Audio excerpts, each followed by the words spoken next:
Bonjour et bienvenue dans cette seconde vidéo de la chaîne, une vidéo qui sera donc une vidéo vlog. Dans cette vidéo, nous parlerons de bande dessinée relative aux zoos et aux animaux sauvages.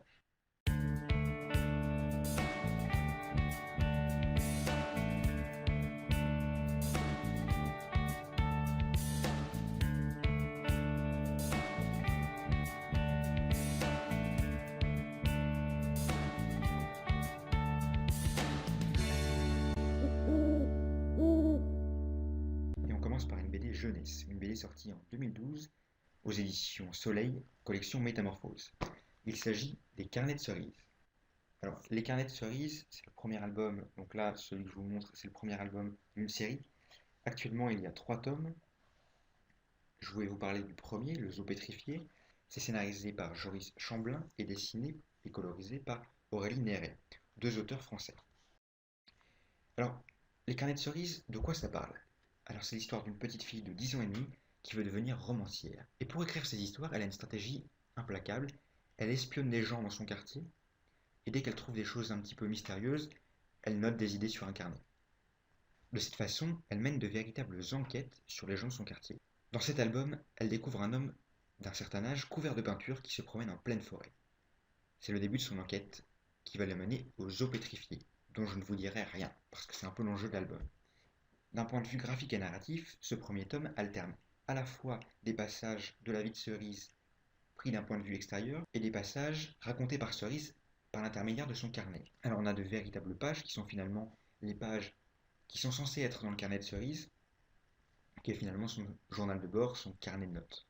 Et ce mélange à la fois de récits et d'histoire dans l'histoire est une mise en abîme que je trouve profondément intéressante. Alors les couleurs sont magnifiques et ce qui est génial avec cet album également, c'est qu'il en a énormément de références qui sont cachées dans les pages. On a donc une première lecture avec l'histoire et des lectures suivantes pour trouver tous les détails cachés dans l'album. D'ailleurs, je vous invite à regarder en page 33 puisqu'on y retrouve les deux auteurs. Alors ce premier tome des Carnets de cerises, il a été dans la sélection officielle du festival BD d'Angoulême en 2013, mais il n'a rien obtenu. Il aura fallu attendre finalement le deuxième tome, le Carnet d'Hector, qui lui remportera le Fauve Jeunesse en 2014. Je préfère quand même ce premier tome des Carnets de cerises, puisque je trouve que l'enchaînement des événements est relativement bien pensé. Le second, je trouve que c'est un peu plus bancal, mais j'en reparlerai dans une autre vidéo. Donc il s'agit des Carnets de cerises tome 1, un album qui est à 15,95 €. Je regarde si ça passe bien à l'écran. Un album qui est finalement un album jeunesse, donc tout public. C'est un album qui, je pense, plaira à la fois aux plus jeunes mais aussi aux plus âgés. Donc n'hésitez pas à vous rouer dessus. Le deuxième tome de cette sélection n'est autre que l'intégrale Zo de Franck et Bonifay. Alors Franck, c'est un dessinateur belge. Il est principalement connu pour avoir fait L'élan, mais aussi Broussailles. En tout cas, surtout Broussailles. On l'a aussi vu furtivement apparaître via les dessins dans l'adaptation française du manga Quartier Lointain. Bonifay, quant à lui, c'est un scénariste français. On le connaît principalement pour la série Destin, dont j'ai déjà eu l'occasion de parler dans l'enquête de bulle numéro 7 sur le site, donc je mettrai un lien dans la description. Pourquoi est-ce que je vous parle d'une intégrale et pas de tome? Alors aujourd'hui je vous parle d'une intégrale, mais il faut savoir que Zo, c'est avant tout 3 albums. Le problème c'est que, parus au début des années 2000, ils sont désormais introuvables. Alors vous pourrez peut-être les retrouver chez les revendeurs d'occasion, mais la série, ça fait quand même 10 ans qu'elle est sortie, pour les trouver c'est vraiment la galère. Alors l'avantage de l'intégrale c'est que ça permet de les remettre au goût du jour, mais je pense finalement que l'intégrale, c'est pas un mauvais choix. Effectivement, c'est un peu plus cher, mais les tomes sont finalement indissociables. C'est la même histoire, c'est une sorte de pulse. Autant avec les carnets de cerises, vous pouvez en lire un autre, ça pose pas vraiment de problème. Là, l'histoire est tellement briquée d'un tome à l'autre que si vous lisez un tome, mieux vaut lire toute la série, quoi. Ça coûte une vingtaine d'euros, donc c'est pas excessif, puisque ça fait 214 pages et quelques, et à la fin il y a un artbook.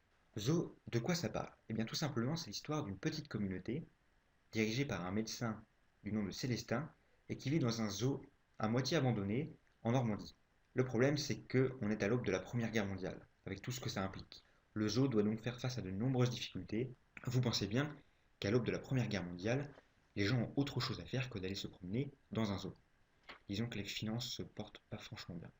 Donc on suit finalement les aventures de cette petite communauté, un peu hétéroclite, un peu isolée du monde, et qui vont finalement être frappés de plein fouet par les événements dramatiques de la guerre 14-18. L'introduction peut paraître confuse, floue, mais c'est volontaire. Ça risque de vous désarçonner au début, mais il faut aller plus loin dans la lecture, parce qu'effectivement on ne sait pas trop ce qui se passe, tout ça, mais vous verrez que ça va prendre sens et s'emboîter au fur et à mesure. C'est une introduction qui est finalement magnifique, qui est une sorte de fil rouge tout au long du tome. Niveau graphisme maintenant. Alors je ne cacherai pas mon attachement tout particulier pour Franck, dont j'ai vraiment apprécié le travail sur Broussailles. Franck, c'est vraiment l'auteur franco-belge qui arrive à immortaliser des animaux d'une manière complètement surprenante. C'est d'une beauté mais stupéfiante. Alors j'ai déjà eu l'occasion de le voir travailler pour un salon de livre à Puteaux, lorsqu'il a réalisé une fresque murale. Et cet artiste est bluffant dans le fait qu'il arrive à capter les émotions des animaux et des êtres humains, les silences aussi, d'une manière déconcertante, ultra réaliste, ultra détaillée, que je reconnais nulle part ailleurs. Et ça transmet une foule d'émotions, mais c'est incroyable. En matière de bande dessinée animalière, Franck est un incontournable. C'est vraiment l'auteur qu'il faut avoir lu absolument. Et le duo qu'il forme avec Bonifay est absolument fabuleux pour cet album. Que dire de plus, sinon accrochez-vous quand même, parce que c'est un tome relativement fort en émotion. C'est un tome dans lequel il faut vous laisser glisser petit à petit. L'intégrale est décomposée en chapitres. Je vous la remontre là à l'écran. C'est un immense coup de cœur. Après avoir parlé de deux albums relatifs aux zoos, cette fois-ci on va parler d'un album relatif aux animaux sauvages. Alors j'avais très envie de parler de ce one-shot, mais j'avais pas d'occasion de le faire en vidéo. Donc je me suis dit, ça parle d'animaux, je parle de zoos, comme je peux faire ce que je veux, puis on va mettre celui-là en plus par rapport aux autres. Alors il n'y a aucun rapport aux zoos, à part qu'il y ait des animaux sauvages. J'avais envie de parler de Roi Ours. Roi Ours, c'est un album sorti en mai, c'est un one-shot qui n'aura aucune suite. C'est fait par une artiste qui s'appelle Moby Dick, qui est franco-mexicaine. C'est son premier album, fait 110 pages environ. L'album est édité par Delcourt et coûte environ 18,95 €. Rien qu'en regardant la couverture, vous allez vous rendre compte qu'il y a un trompe-l'œil. Et c'est ça qui saute aux yeux la première fois qu'on voit l'album. On m'en avait beaucoup parlé parce que ça a été un coup de cœur de nombreux libraires. Je pense notamment à Vincent de BD Fugazi. Et donc je me suis laissé tenter par cet album. J'ai bien fait, c'est une pure merveille. Raours, de quoi ça parle? Eh bien, c'est l'histoire d'une jeune fille qui vit dans un petit village un peu comme une tribu amérindienne et qui doit être sacrifiée par son village. Et chez eux, les divinités sont des animaux. Dans ce village, pour contenter les dieux, on recourt à des sacrifices humains. Et alors qu'elle est attachée à un poteau pour être sacrifiée à la déesse Caïman, Roi Ours, un ours polaire, lui aussi divinité, vient la secourir. Mais ce sauvetage, la déesse Caïman va mal le prendre et va essayer de négocier. Et finalement, toute cette négociation va entraîner toutes les péripéties d'album.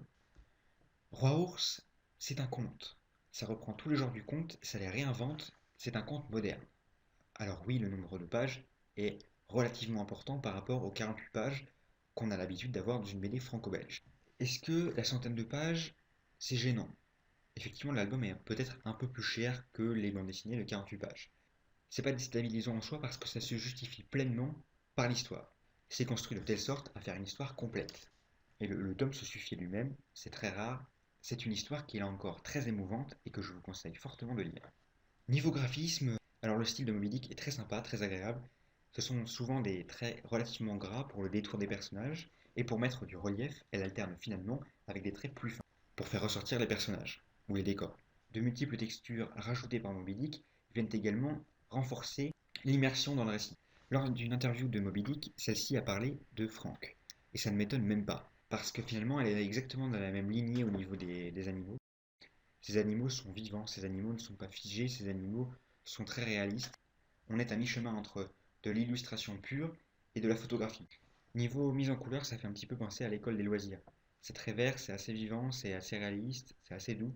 Bon, par contre, comme l'album Zo précédemment évoqué, cet album, c'est un album pour public averti. C'est pas à mettre entre toutes les mains. Là, il y a des scènes de sexe, il y a de la violence, avec du sang. Zo, il n'y avait pas de sang, pas forcément. C'était plutôt de la violence psychologique, la guerre. Là, c'est très exhaustif. Ça sert le récit, c'est très intéressant, c'est très bien amené. Pour autant, voilà. Donc, résumons. Les carnets de cerises, tome 1, Le zoo pétrifié par Joris Chamblin et Aurélie Néret, aux éditions Soleil, collection Métamorphose. L'intégrale Zoo, de Franck et Bonifay, aux éditions Dupuis, collection Air Libre. Roi Ours, par Moby Dick, aux éditions Delcourt. C'est un one-shot. J'espère que ce premier vlog vous aura plu. N'hésitez pas à commenter la vidéo pour que je puisse l'améliorer au fur et à mesure. Normalement, le son est meilleur que la fois précédente. N'hésitez pas à vous abonner à la chaîne si vous voulez être tenu informé de l'actualité. Nous avons également le site internet, donc on poste davantage de contenu puisqu'on est une dizaine maintenant. Donc c'est un peu plus régulier, modulo les études de chacun bien sûr. Il y a également la page Facebook, le compte Twitter, puisque la chaîne n'est finalement qu'une émanation de ce qu'on peut faire depuis 5 ans sur le site avec tous les copains. J'espère que progressivement, j'arriverai à démystifier un petit peu la bande dessinée pour ceux qui n'en lisent jamais, essayer d'un petit peu montrer que ce n'est pas que de la littérature pour enfants. Quant à moi, je vous dis à la prochaine. Bye. Qu'est-ce que tu fais là, toi? Qui t'a laissé sortir de ta gueule?